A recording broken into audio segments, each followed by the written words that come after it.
नमस्कार साथियों, कैसे हो।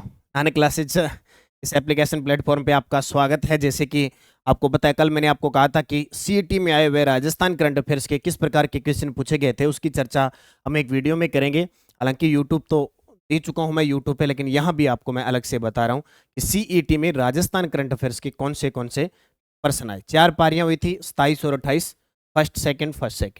4 पारियों में किस प्रकार के प्रश्न आए थे। एक प्रश्न तो आया था, निम्न में से किस राज्य में सौर ऊर्जा उत्पादन क्षमता सबसे अधिक है। तो सौर ऊर्जा की क्षमता देखें तो सबसे ज्यादा राजस्थान की है। इसकी है राजस्थान की। अभी अगर 2023-24 के अनुसार, आर्थिक समीक्षा के अनुसार देखें तो लगभग 19,459 मेगावाट उत्पादन क्षमता है। जबकि विद्युत उत्पादन कितना हो रहा है, जबकि अगर बात करें विद्युत उत्पादन की तो वो लगभग 4,000 मेगावाट हो रहा है। यानी हमने क्षमता स्थापित कर रखी है 19,459 की, लेकिन हम सौर ऊर्जा से बिजली कितनी प्राप्त कर रहे हैं, 4,000 मेगावाट की। तो नंबर 1 पे राजस्थान। और हाल ही में सौर ऊर्जा उत्पादन में प्रथम पुरस्कार भी राजस्थान को मिला और अक्षय ऊर्जा उत्पादन में द्वितीय स्थान मिला राजस्थान को। तो ये प्रश्न आया था सीईटी के एग्जाम के अंदर। फिर प्रश्न आया, वर्तमान में राजस्थान मानवाधिकार आयोग के अध्यक्ष कौन थे। ये देखो, पदाधिकारी से प्रश्न फिक्स आता है और मैं हर महीने पदाधिकारी का वीडियो आपको देता हूं। आपको भी दे रखा है, यूट्यूब पे भी दे रखा है। तो उत्तर आएगा न्यायमूर्ति गंगाराम मूलचंदानी। ये प्रश्न आया था, न्यायमूर्ति गंगाराम मूलचंदानी। इससे पहले राज्य मानवाधिकार आयोग में एक सदस्य हैं श्री रामचंद्र सिंह जी झाला। इन्होंने पूरा कार्यवाहक संभाल रखा था। इससे पहले पूछे कि कार्यवाहक कौन थे, तो रामचंद्र सिंह है झाला। और इससे पहले कौन थे, इससे पूर्व अगर पूछ ले तो आपको बताना है जीके व्यास, गोपाल कृष्ण व्यास इससे पहले थे। कुछ भी पूछा जा सकता है, एग्जामिनर पूछ सकता है। और मानवाधिकार आयोग का जो कार्यकाल होता है, सदस्यों का, अध्यक्ष का कार्यकाल होता है, ठीक है, कार्यकाल होता है 3 वर्ष या 70 वर्ष, जो भी पहले हो। 3 वर्ष या 70 वर्ष जो भी पहले हो वो कार्यकाल होता है, ठीक है। तो ये ध्यान रखना है। ये प्रश्न आया। फिर आया, नीति आयोग के गठन के बाद से अब तक जुलाई 2024 तक कितने व्यक्ति इसके अध्यक्ष पद पर आसीन हुए हैं। बहुत ही आसान है। अब जिस विद्यार्थी को यह पता है कि नीति आयोग का जो गठन हुआ था, अब ये भी प्रश्न बार बार आया, 1 जनवरी 2015 को। और नीति आयोग का जो अध्यक्ष होता है वो हमेशा प्रधानमंत्री होता है। और ये आपको पता है कि वर्तमान पूछे प्रधानमंत्री हमारे नरेंद्र मोदी जी हैं। और ये 2014 से लेकर अब तक चल रहे हैं, तीसरी बार ये प्रधानमंत्री बने हैं। तो सीधी सी बात है, नीति आयोग का अध्यक्ष प्रधानमंत्री होता है, तो प्रधानमंत्री अब तक एक ही अध्यक्ष है। अच्छा, ये प्रश्न भी आ गया पेपर में, किसके उपाध्यक्ष, प्रथम उपाध्यक्ष कौन थे। प्रथम उपाध्यक्ष पूछ लिया तो अरविंद पनगड़िया। ये सीएटी में सारे प्रश्न आ चुके हैं, अरविंद पनगड़िया, ठीक है। अरविंद पनगड़िया भीलवाड़ा जिले से बिलोंग करते हैं, इनका संबंध रहा है भीलवाड़ा जिले से। और वर्तमान 16वें वित्त आयोग के अध्यक्ष, वर्तमान 16वें वित्त आयोग के अध्यक्ष, ठीक है ये। और वर्तमान सीईओ कौन है, वर्तमान में उपाध्यक्ष कौन है नीति आयोग के, वर्तमान उपाध्यक्ष नीति आयोग के सुमन बेरी, ठीक है। ये आपको ध्यान है रखना है।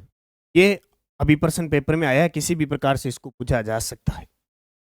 फरवरी 2024 में किसे राजस्थान के महाधिवक्ता के रूप में नियुक्त किया, ये लो भी, महाधिवक्ता के रूप में नियुक्त किया राजेंद्र प्रसाद गुप्ता को। किसको, राजेंद्र प्रसाद गुप्ता। 2011 की जनगणना के अनुसार निम्न में से राजस्थान के किस जिले में महिला साक्षरता दर सबसे कम है। तो महिला साक्षरता दर सबसे कम है जालोर में, कितनी है, 38.5, ठीक है, इतनी है। और सर्वाधिक महिला साक्षरता, सर्वाधिक महिला साक्षरता, सबसे ज्यादा महिला साक्षरता कोटा की है।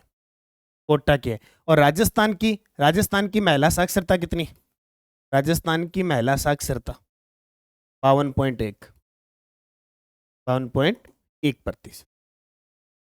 निम्न में से कौन राजस्थान की प्रथम महिला उप मुख्यमंत्री रही थी, राजस्थान की प्रथम महिला उप मुख्यमंत्री। अब ये प्रश्न पता क्या है, ये प्रश्न करंट का है वैसे, हालांकि राज्य व्यवस्था से संबंधित है, क्योंकि अभी हाल ही में कमला बेनीवाल का निधन हुआ है। कमला बेनीवाल राजस्थान की प्रथम महिला उप मुख्यमंत्री, प्रथम महिला मंत्री 7 बार एमएलए बनी है, विधानसभा सदस्य बनी है। ये ध्यान रखना। हाल ही में निधन हुआ इसलिए इंपॉर्टेंट है। वसुंधरा राजे राजस्थान की प्रथम महिला मुख्यमंत्री। दिया कुमारी राजस्थान की पहली महिला, पहली तो नहीं कह सकते, स्वतंत्र रूप से पहली महिला वित्त मंत्री। और प्रतिभा पाटिल राजस्थान की प्रथम महिला राज्यपाल और राजस्थान की भारत की प्रथम महिला राष्ट्रपति। राजस्थान राज्य भारत में कुल ऊन उत्पादन का लगभग कितने प्रतिशत उत्पादन करता है? अब इसका उत्तर क्या माने वो अलग बात है। मैं फिलहाल लगभग में 50% कर देता हूं, क्योंकि जो पशुपालन बुनियादी रिपोर्ट है 2023 की, वो क्या कहती है? वो कहती है कि 47% के आसपास, और पूरे भारत में राजस्थान में सबसे ज्यादा उनमें प्रथम स्थान। 2 प्रश्न आए थे हमें, लगभग ये रिपोर्ट कहती है कि 47% है। हो सकता है क्वेश्चन यहाँ मैं लगभग 50 लगा रहा हूँ, बाकी आंसर की आएगी, हो सकता है वो 40 के आसपास चले जाए, लेकिन 45 के आसपास तो ऊन होती है। अब लगभग में वो उत्तर क्या मानेगा वो उस पर निर्भर है। मेजर शैतान सिंह भारतीय सेना की किस रेजिमेंट के थे? करंट का इसलिए इंपॉर्टेंट है कि मेजर शैतान जी के नाम पर अंडमान निकोबार में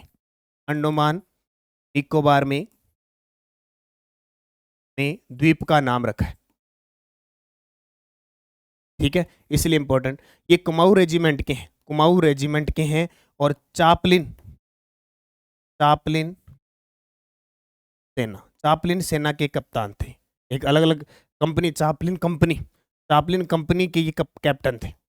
ठीक है, 1962 में ये शहीद हुए, और शहीद हुए तो मरणोपरांत इन्हें परमवीर चक्र मिला। परमवीर चक्र। ठीक है, ये ध्यान रखना। इन्हें कहते हैं बाणासुर के शहीद। बाणासुर है जोधपुर में के बाणासुर में इनका जन्म हुआ था। डॉक्टर सविताबेन अम्बेडकर अंतरजातीय विवाह सहायता योजना निम्न में से किस वर्ष प्रारंभ की गई?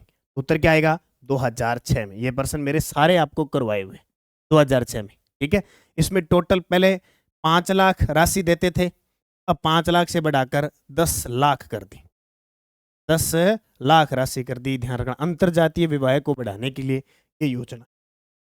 राजस्थान हथकरघा नीति लागू कब की गई? 17 सितंबर 2022 को। इसके साथ MSME नीति, ये भी 17 सितंबर 2022 को लागू की गई। तो ये बार बार प्रश्न पूछा जा रहा है। नीति आयोग की स्थापना की गई, निम्न में से सबसे उपयुक्त विकल्प चुनो। तो नीति आयोग की स्थापना 1 जनवरी 2015 को। राजस्थान राज्य में खादी कामगार आर्थिक प्रोत्साहन योजना कब से क्रियान्वित की जा रही है? देखो आपको बताता हूँ आगे। RS pre, 2nd grade, 1st grade Sanskrit विभाग के पेपर हैं। पशु परिचर का है, CAT 10+2 है। ये पुस्तक रामबाण साबित होगी आर्थिक समीक्षा की। और कितने प्रश्न उठाए गए हैं? जनवरी से जुलाई की पुस्तक है। जितने करंट के, यानी राज्य कर्मचारी चयन बोर्ड ने जितने करंट के क्वेश्चन पूछे हैं वो सारे यहाँ से पूछे गए, और ये जनवरी से जुलाई का मैट्रिक पूछ रहे हैं। पशु परिचर है और एग्जाम है 2nd ग्रेड के लिए, 10 प्रश्न आने रामबाण काम है। और 10+2 के लिए CAT, बहुत इंपॉर्टेंट CAT, राष्ट्रीय, अंतर्राष्ट्रीय और राजस्थान तीनों ही हैं। जो मेरे प्यारे साथी हैं उनको बता देना, ऑब्जेक्टिव है साथ में ये, तो अब जरूर बताना। तो 13 जुलाई 2022 को खादी कामगार आर्थिक प्रोत्साहन योजना क्रियान्वित की गई। राजस्थान के निम्न में से कौन सा जिला वर्ष 2022-23 में राज्य में गेहूं के सर्वाधिक उत्पादन के लिए प्रसिद्ध है? ये देखो आर्थिक समीक्षा का प्रश्न। तो गेहूं के उत्पादन के लिए श्री गंगानगर। और ये प्रश्न भी आया था, खाद्यान्न का कटोरा किसको कहते हैं? खाद्यान्न का कटोरा मैं आपको जीके का भी सोल्यूशन करवा चुका हूं। निम्न में से किस बजट वर्ष से रेलवे का बजट है उस संघ के बजट में शामिल किया गया है? रेलवे का बजट संघ के बजट में शामिल किया गया 2017-18। ये तो इंडिया का है। एक प्रश्न आया था कि किस राज्य बजट में कृषि बजट को अलग किया गया? बजट को अलग किया कब किया? 2022-23। और पहली बार ही 11 मिशन रखे थे, और 23-24 में कृषि बजट के लिए स्पेशल 12 मिशन रखे। तो ये प्रश्न बार बार आपको पेपर में देखने को मिलेंगे, कभी पुराने नहीं होते नहीं। राजस्थान में प्रधानमंत्री कृषि सिंचाई योजना PMKSY किस वर्ष लागू की थी? प्रधानमंत्री कृषि सिंचाई योजना लागू हुई 2015-16 में। इसमें केंद्र और राज्य का हिस्सा 60-40 है। केंद्र राज्य का जो हिस्सा है 60 और 40। वर्ष 2023 में राजस्थान के राज्य चुनाव आयुक्त कौन थे? वर्ष 2023 में राजस्थान के राज्य चुनाव आयुक्त वर्तमान में मधुकर गुप्ता है और निर्वाचन अधिकारी नवीन महाजन है। ठीक है, प्रथम देखो, प्रथम थे अमर सिंह राठौड़, ये बसीन है, खन्ना साहब है, ये सारे के सारे चुनाव आयुक्त रहे हुए हैं। राजस्थान पूरे देश में निम्न में से किसका सर्वाधिक उत्पादन राज्य है? तो सबसे ज्यादा ऊन का। निम्न में से किस प्रसिद्ध कलाकार ने भारत उत्सव में बहरूपिया कला में राजस्थान का प्रतिनिधित्व किया? किसने किया? ये है जानकीलाल भांड। जानकीलाल भांड की बात करूं तो इनका जिला है भीलवाड़ा। ठीक है, बहरूपिया, बहुरूपिया कलाकार, यानी एक से ज्यादा रूप ये धारण कर सकते हैं। मंकी मंकी मंकी मैन कहते हैं, बंदर का बहुत अच्छा रोल कर लेते हैं मंकी मैन। और 2024 में इन्हें मिला पद्मश्री। 2024 में क्या मिला? पद्मश्री। ये पर्सन इंपॉर्टेंट है, अभी पद्मश्री तो आया ही नहीं, अभी तो यही आया कि भारत उत्सव में बहरूपिया कला में राजस्थान का प्रतिनिधित्व किसने किया। रामगंज मंडी, जिसे दनिया शहर के नाम से भी जाना जाता है, निम्न में से राजस्थान के किस शहर के नजदीक स्थित है? तो किस शहर के नजदीक है? कोटा में। देखो, प्रथम ये दूसरा स्पाइस पार्क है, स्पाइस यानी धनिया, दूसरा स्पाइस पार्क है कोटा में, रामगंज मंडी कोटा में। जबकि पहला स्पाइस पार्क मथानिया जोधपुर में, पहला स्पाइस पार्क मथानिया जोधपुर के अंदर। ध्यान रखना, दोनों के दोनों इंपॉर्टेंट है। महिंद्रा वर्ल्ड सिटी राजस्थान के निम्न में से किस शहर में स्थित है? वैसे तो सीतापुरा ये सेज के लिए जाना जाता है महिंद्रा वर्ल्ड सिटी, लेकिन हाल ही में चर्चा में क्यों आया? इसलिए चर्चा में आया क्योंकि यहाँ पे उत्तर भारत का पहला विप्रो हाइड्रोलिक प्लांट स्थापित हुआ। कहाँ पे? इस महिंद्रा सिटी में, इसलिए पूछा गया ये जयपुर के। ठीक है, और सूची 1 व सूची को तो ये योजना आई, और सुबह दिल्ली की क्लास में मैं योजना करवा रहा हूँ। शुद्ध के लिए युद्ध अभियान 26 अक्टूबर 2020, निरोगी राजस्थान अभियान 18 दिसंबर 2019, इंदिरा रसोई योजना 20 अगस्त 2020, इंदिरा गांधी शहरी क्रेडिट कार्ड योजना 24 फरवरी 2021। ये जितने भी प्रश्न है मैं आपको करवा चुका हूँ, इस वीडियो क्लास में करवा चुका हूँ। ये योजना देख लो, नहीं करवाई है तो, और सारे प्रश्न लगभग आपको मिले। और अब मंथली चल रहे हैं अपने, आराम से इनको कर सकते हैं, सारे के सारे सही, सारे के सारे सही। ठीक है, तो ये थे सीईटी में आए हुए प्रश्न, आप देख लो, जितने आए उतने लगभग आपको करवाए। और नॉर्मल से प्रश्न है, ज़्यादा इतना गहराई से हाईफाई नहीं है। तो आगे जितने भी एग्जाम होंगे इनको अच्छे तरीके से पढ़ते रहना, क्वेश्चन आपको मिलेंगे। धन्यवाद, जय हिंद, जय भारत।